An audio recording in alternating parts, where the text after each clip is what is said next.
menjadi konsolidator sepulau Jawa untuk membentengi umat, membentengi umat dan kiai-kiai itu, karena waktu itu kiai-kiai itu terutama Kiai NU menjadi sasaran dari pembunuhan dari arogansi PKI lah gitu ya. Maka pada tahun 1948 itu dilakukan pertemuan untuk konsolidasi kekuatan. Tempatnya di mana itu? Di Ngawi. Alhamdulillah karena mereka sudah biasa bela diri, sudah biasa latihan perang, bahkan sudah bisa menguasai senjata. Di dalam kerusuhan itu otomatis kan akan dikepung. Ya kan? Sehingga mereka bisa lolos. Ada kisah unik dari Mbah Wahab ini. Assalamualaikum warahmatullahi wabarakatuh. Waalaikumsalam warahmatullahi wabarakatuh. Pemirsa tetap semangat di masa pandemi ini, kita tetap berkarya. Walau di rumah saja ya. Walau di rumah saja. Nah, ini kita di studio mini pada Suka TV. Sebagaimana banyak sekali diungkap peran-peran kesejarahan tokoh-tokoh Nahdlatul Ulama. Mulai dari pra-kemerdekaan sampai mengisi kemerdekaan. Salah satunya siapa? Kiai Haji Abdul Wahab Hasbullah. Nah, Kiai Haji Abdul Wahab Hasbullah ya. Ini mohon maaf saya buka karena kita sudah lama di sini. Insya Allah tidak ada masalah ya, mohon maaf pemirsa. Bagus. Kalau kita lihat sosok Kiai Haji Abdul Wahab Hasbullah ini, kawan-kawan NU biasa memanggil beliau, menyapa beliau dengan Mbah Wahab. Mbah Wahab ya. Memang sosok beliau ini sangat dikenal dan sangat luar biasa ya, tanpa menyampingkan tokoh-tokoh yang lain. Kalau saya melihat beliau sebagai inisiator berdirinya Nahdlatul Ulama, seperti yang telah saya bahas ketika mengurai pelurusan sejarah NU, yang beliau mulai, Mbah Wahab itu mulai dari buat Nahdlatul Wathon ya kan, terus Taswirul Afkar, terus nanti kita berkenalan dengan lagu Subhanul Wathon, Yalal Wathon, Yalal Wathon, Yalal Wathon. Itu kan lagu yang insya Allah diciptakan oleh beliau pada sekitar tahun 1915 atau 16 ya. Itu beliau yang menciptakan. Iya, di situ artinya ada beberapa versi, kalau yang di buku ini teksnya panjang tapi tanpa bahasa Indonesia, itu tidak ada kata Indonesia, tapi yang umum kita dengar kan ada Indonesia biladi anta unwanul fahoma. Itu tahun berapa itu? Sekitar tahun 1915 atau 16 ya. Itu kata Indonesia udah ada. Sudah. Kalau kita merunut kepada kata Indonesia itu kapan ada, seperti kita bahas tahun lalu ketika membahas tentang Sumpah Pemuda, itu kan kita kenal dari awal-awal abad 19, 1800 sekian kan, yang ditemukan oleh setidaknya ada 2 etnolog Eropa yang menyebut kata Indonesia dari Hindus Nesos ya. Maka nanti mungkin kita bahas lain. Sekarang kita fokus ke Mbah Wahab ya. Terlepas mana yang lebih dulu antara yang versi, karena nanti ada lagu Yalal Wathon itu ada lengkap tulisnya, ya ahlal waton hubbul waton minal iman, hubbul waton ya ahlal waton wala takun ahlal hirman, dan seterusnya. Di sini tidak ada kata Indonesia, tapi yang satunya lagi ya, Yalal Wathon, Yalal Wathon, Yalal Wathon. Itu lebih semangat ya. Nanti kan ada Indonesia biladi anta unwanul fahoma dan seterusnya. Artinya dari sini sudah menunjukkan semangat nasionalisme, semangat keindonesiaan dari Kiai Haji Abdul Wahab Hasbullah atau yang kita kenal dengan Mbah Wahab. Begini Gus, bagaimana sih peran Mbah Wahab untuk pengembangan NU? Nah, itu kerucut ke sana. Terus yang kedua, peran Mbah Wahab ketika masuk NU itu ke dalam ranah politik. Itu dua itu ya kita bahas. Seperti apa ini peran sentralnya ketika penetrasinya katanya sampai ke NTT, kemudian ke wilayah Jawa Barat atau Jawa, Pulau Jawa. Dia itu landscape-nya dia itu seperti yang saya katakan tadi, pertama inisiator ya, karena beliau yang satu di antara catatan sejarah mengarah ke sana, bahwa Mbah Wahab lah yang matur pada 1924 dan itu berkaitan dengan pengantaran tasbih oleh Syekh Khalid dan tongkat terhadap Hadratus Syekh Asy'ari. Jadi bak gayung bersambut gitu. Secara realnya di lapangan bahwa Wahab memang mengusulkan untuk berdirinya sebuah jamiah yang kemudian nanti 1926 terbentuk resolusi Komite Hijaz yang dari situ menjadi Nahdlatul Ulama. Setelah Nahdlatul Ulama terbentuk, otomatis kan perlu konsolidasi. Betul, iya. Ya, satu hal nih ya, selain di Indonesia ya, selain pergerakan beliau di Indonesia, ini mungkin janji saya untuk menyampaikan kepada pemirsa. Jadi surat Komite Hijaz yang ditandatangani pada 1926 itu kan tidak sampai ke Mekah karena kapal yang sudah dipesan itu sudah berangkat dulu ke Jeddah. Kemudian utusan pertama Ki Haji Raden Asnawi Kudus yang sedianya akan berangkat pada tahun 1926 itu tidak terjadi kan.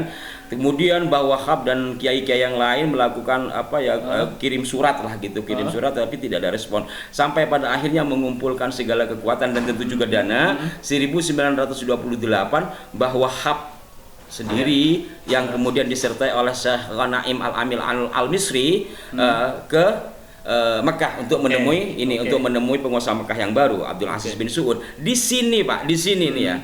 Ini peran sentralnya di sini kita lihat Bang Wahab ketika sudah naik kapal Roro dari Surabaya. Ternyata kapalnya itu masih transit di Singapura.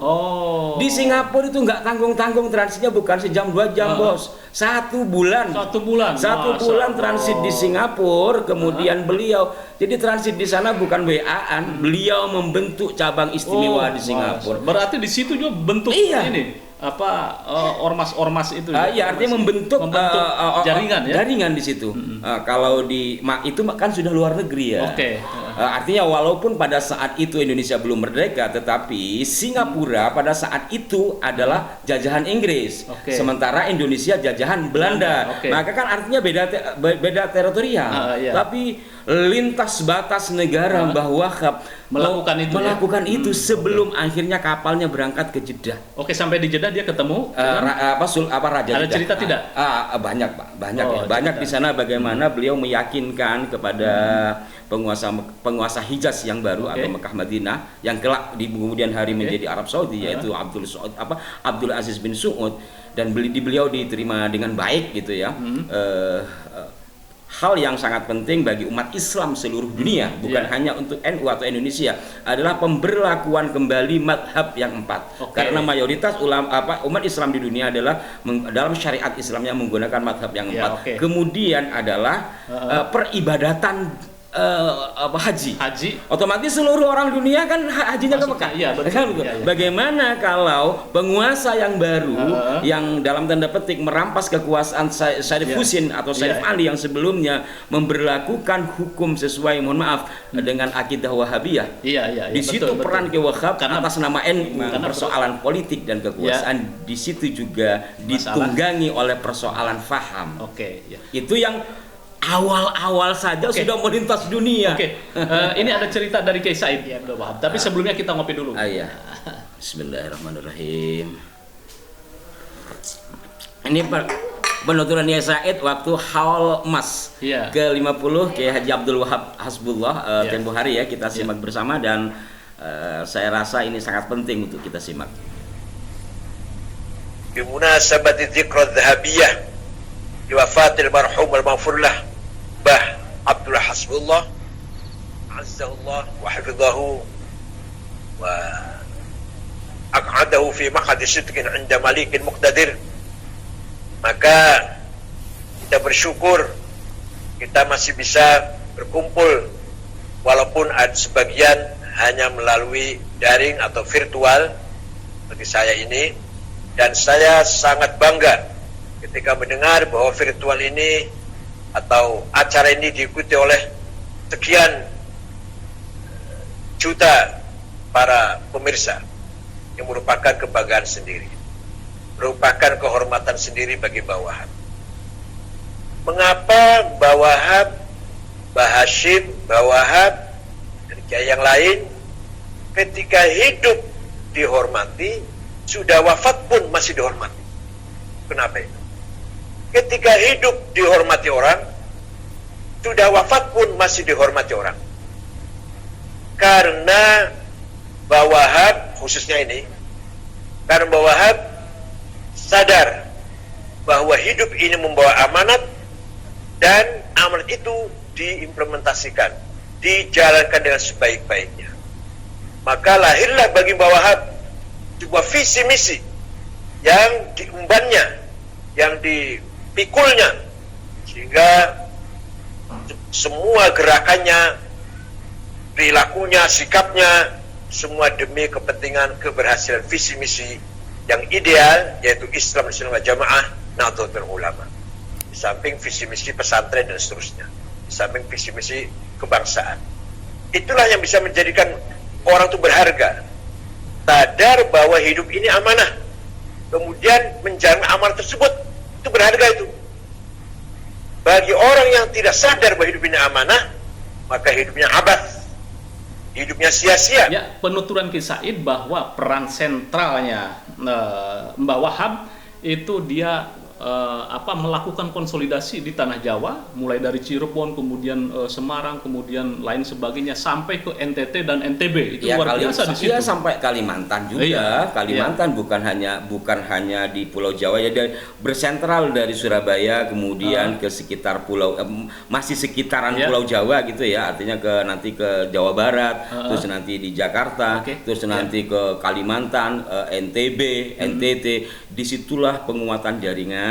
Sebenarnya bukan Kiai Wahab sendiri, artinya di situ semangat beliau yang sangat luar biasa memompa semangat kiai yang lain untuk bersatu padu membangun bangsa melalui Nahdlatul Ulama. Itu peran sentral di situ. Kemudian pasca kemerdekaan beliau juga terlibat ya di Partai Nahdlatul di sini. Ya, bersama Kiai Dam Khalid, Kiai Yusuf Hasim dan kiai-kiai yang lain termasuk Hadratus Syekh Hasyim Asy'ari ya. Memang sangat kuat. Memang dari semua kiai, kenapa di tulisan-tulisan itu sangat menonjol Kiai Wahab? Karena memang beliau ini, saya katanya sih beliau ini tidak terlalu sedang-sedang lah, kecil badannya katanya, tapi lincah dan diplomatis. Dan penulis gitu ya? Iya, penulis bahwa beliau kalau bicara penulis, Mbah Wahab ini kalau kita baca dalam sejarah adanya medianya NU, kalau tidak salah Suara Nahdlatul Ulama, Mbah Wahab penulis itu, Gitu, ya. Kalau bicara penulis. Tetapi kalau dalam peran ketika Bung Karno membentuk Nasakom ya, Mbah Wahab dengan Kiai Dam Khalid dan kiai-kiai yang lain atas tentu tidak lepas ya, namanya kiai di NU itu tidak lepas dari sosok panutannya yaitu Hadratus Syekh Hasyim Asy'ari pada tahun 1947. Mohon maaf saya perlihatkan bukunya, takut saya dianggap ngarang di buku ini. Dijelaskan betapa arogansi dari Partai Komunis, mohon maaf saya sebut Partai Komunis Indonesia, yang melakukan berbagai manuver bahkan penyiksaan, termasuk juga pembantaian. Dari sini pada tahun 1947 dalam sebuah muktamar di Madiun, Mbah Hasyim Asy'ari memompa semangat kiai-kiai NU untuk melawan PKI ya setidaknya membentengi NU dan rakyat kecil. Dari semangat 1947 dari Mbah Hasyim, kemudian Mbah Wahab ini ditunjuk menjadi konsolidator sepulau Jawa untuk membentengi umat membentengi umat dan kiai-kiai itu, karena waktu itu kiai-kiai itu terutama Kiai NU menjadi sasaran dari pembunuhan arogansi PKI lah gitu ya. Maka pada tahun 1948 itu dilakukan pertemuan untuk konsolidasi kekuatan. Tempatnya di mana itu? Di Ngawi. Di Ngawi. Ngawi itu dekat Madiun. Ternyata di dalam pertemuan itu rapat sedang berlangsung, terjadilah pemberontakan PKI yang 1948 itu oleh Musso ya. Iya, di Madiun. Maka itulah kemudian menurut buku ini segera ditutup itu rapat dan alhamdulillah kiai-kiai itu kan sebelumnya. Jadi Mbah Wahab ini atas nama NU dan Laskar Sabilillah, Hizbullah Sabilillah. Ketika bicara Hizbullah dan Sabilillah, ini kan orang-orang yang terlatih perang oleh Jepang atas permintaan Kiai NU pada 1944 seperti yang kita bahas.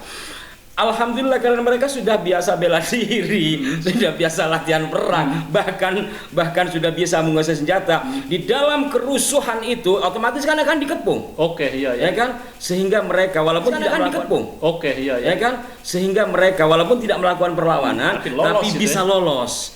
Ada kisah unik dari Mbah Wahab ini. Mbah Wahab ini ya tubuhnya katanya tidak besar lah ya, langsing mungkin karena saya tidak pernah berjumpa, hanya melihat foto ya. Dan biasa beliau itu menggunakan ikat kepala, udeng-udeng.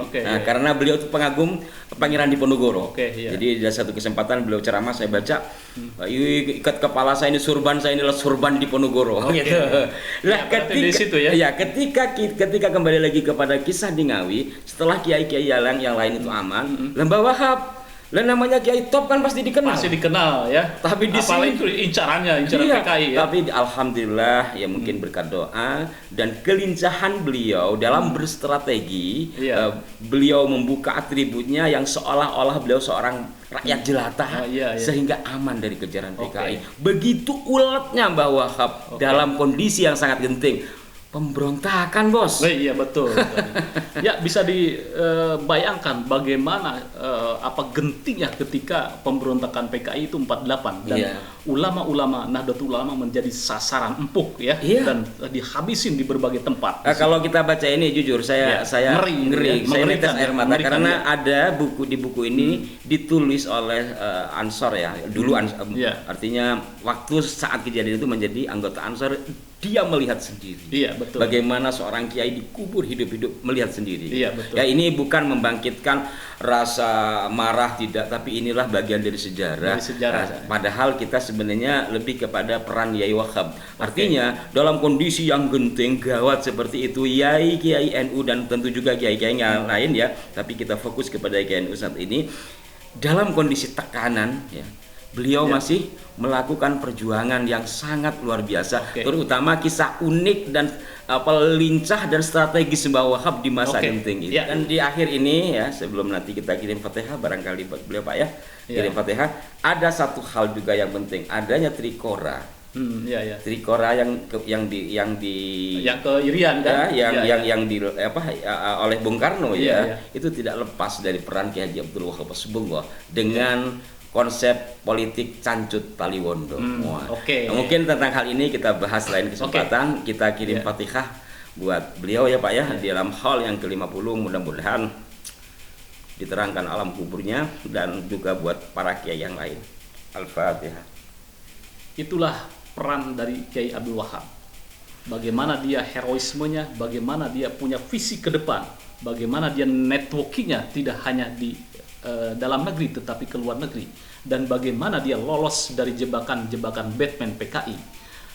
Mudah-mudahan spirit seperti Kiai Wahab ini, tokoh-tokoh muda dan para Nahdiyin menimba ilmunya kemudian merefleksikan sejarahnya terhadap perjuangan tetap dalam satu kata NKRI.